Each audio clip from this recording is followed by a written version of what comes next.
Shorthand, English, high speed, 180 words per minute. Trial dictation for 2 minutes. 30 seconds left.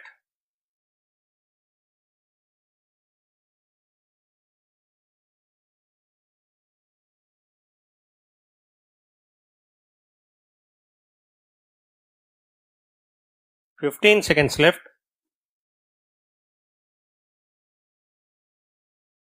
10 seconds left. 5 seconds left. Begin. Speaking in the Lok Sabha, an honorable member from the opposition said, Mr. Speaker, sir, I would like to first of all thank you for the opportunity given to me to speak on the demands for supplementary grants.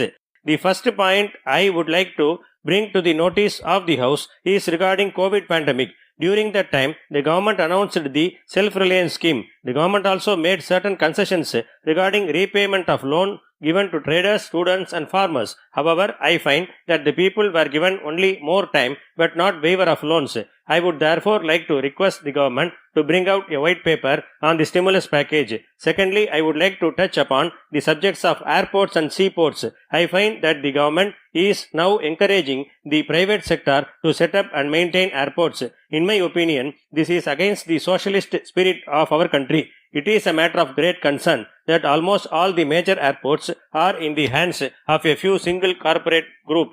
In the same manner, maintenance of seaports has been handed over to this group. As a matter of fact, the national airline has been sold to a private company. I have a fear that the railways would also be privatized soon in the same manner. It has to be borne in mind that a few train routes have been given to the private sector. In the light of the above, I would request the government to give an undertaking in the House that no more privatization will be made in respect of railways.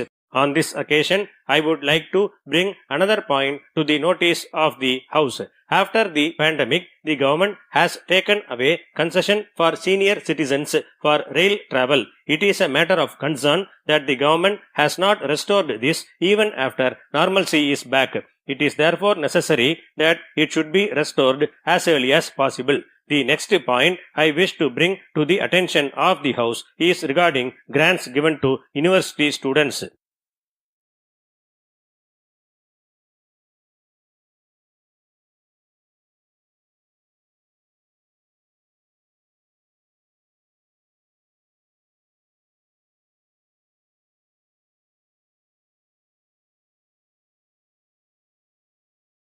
Shorthand, English 180 words per minute. Code number of the question paper 1547.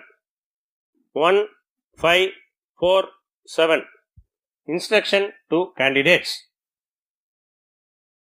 Candidates should transcribe what they have written into longhand verbatim. 10 marks are reserved for shorthand performance. Handwriting during transcription should be legible and sufficient space should be left between lines.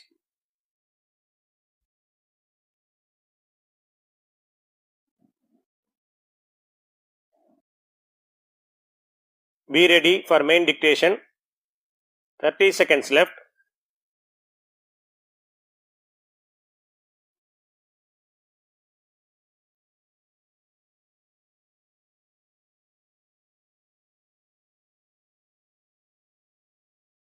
Fifteen seconds left.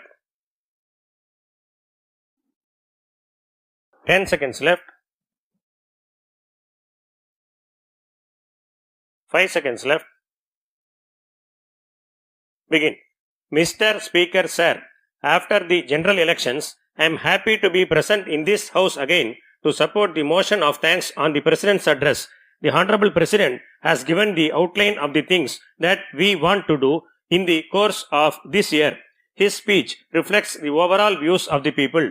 It is therefore true that this motion of thanks for his address is a thanks to the people of the country at large. Honorable Speaker, sir, I would also like to assure you that in this regard, this government will move forward with the schemes mentioned in the address to fulfill that dream. It is necessary for us to remember that India should not lose this opportunity. I believe that with your support, we can overcome the problems and at the same time meet the ambition of the people.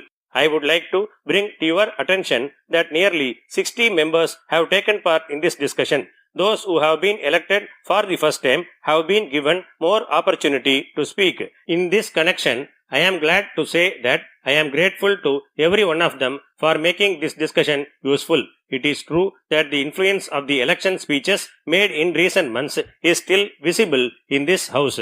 I am grateful to the House for cooperating with the new Speaker. It has to be borne in mind that the nation has given a strong mandate after several years. They have once again voted the same government to power with greater strength. I am sure that every Indian can feel proud of the fact that our voters are very aware. It is a matter of satisfaction that we have done hard work in the last 5 years for the welfare of the people. As a result of this, the people have once again elected us to power. It appears to me that the people have placed more faith on us and it is therefore necessary that we should work hard to honor them. Mr. Speaker, the great leaders of our country who guided us have always talked about the poorest of the poor. It is my belief that when a welfare state is dealing with poverty, the people should be provided with ease of living through welfare schemes.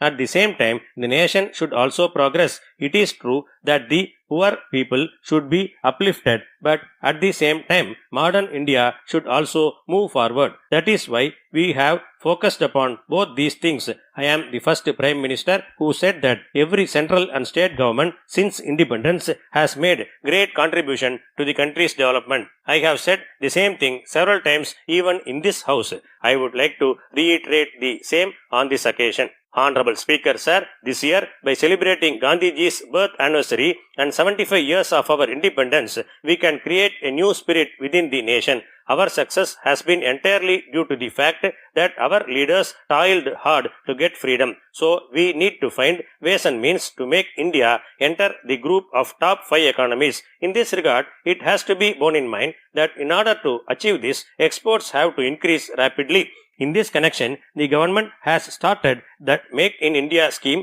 to increase production at all levels. At the same time, we need to ensure employment opportunities for the youth.